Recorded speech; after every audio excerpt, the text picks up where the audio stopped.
Moi, j'ai rencontré Sainte Thérèse pendant ma première année d'études à Paris, à travers un petit livre que m'avait offert une amie et à une époque où je redécouvrais la foi. Et j'avais une vision de Dieu encore assez angoissée, et finalement c'est la rencontre avec Sainte Thérèse qui m'a permis de voir Dieu comme un père plein d'amour et un père qui n'était pas en train de compter mes péchés, mais qui était qui m'attendait pour que j'aille à lui. Et donc ça a vraiment transformé ma manière de croire et d'aimer Jésus. Moi j'étais enfant et j'étais dans une école de religieuse, une religieuse m'a un peu forcée à lire un livre de Thérèse et moi je pensais que c'était nul et inintéressant et je ne voulais pas le lire. Et chaque fois que cette sœur me voyait, elle me disait « Est-ce que tu as lu le livre ?» Et j'étais angoissée parce qu'à chaque fois je disais « Non, je n'ai pas lu » parce que ça ne m'intéressait pas du tout.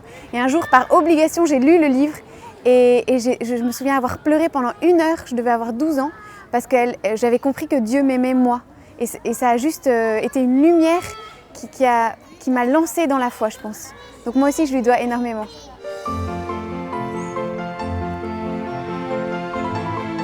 Moi, ce qui m'a sans doute le plus inspirée, c'est la conscience qu'elle a d'être rien du tout, la conscience qu'elle a de son incapacité. Dans sa faiblesse, elle se tournait vers Dieu et elle demandait vraiment à Jésus de tout faire en elle. Et c'est vraiment, moi, c'est ça qui m'a le plus inspirée, de me dire cette petite phrase de Thérèse qui dit « C'est Jésus qui fait tout en moi et moi je ne fais rien ».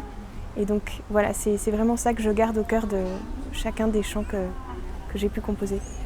Je ne sais pas si c'est une anecdote, mais en tout cas moi j'ai eu du mal à écrire ce texte et à chaque fois je venais ici à Auteuil et où il y a ces reliques et j'essayais vraiment de lui confier pour que ce soit elle qui écrive cette histoire. Je voulais que ce soit vraiment elle qui raconte son histoire aux enfants et son amour de Jésus aux enfants et être juste son petit crayon.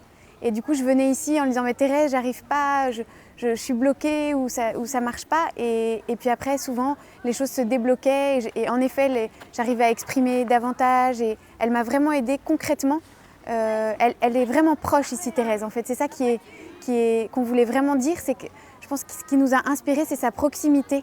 Quand au moment de sa mort, une de ses sœurs lui demande « Est-ce que tu prieras pour nous au ciel ?»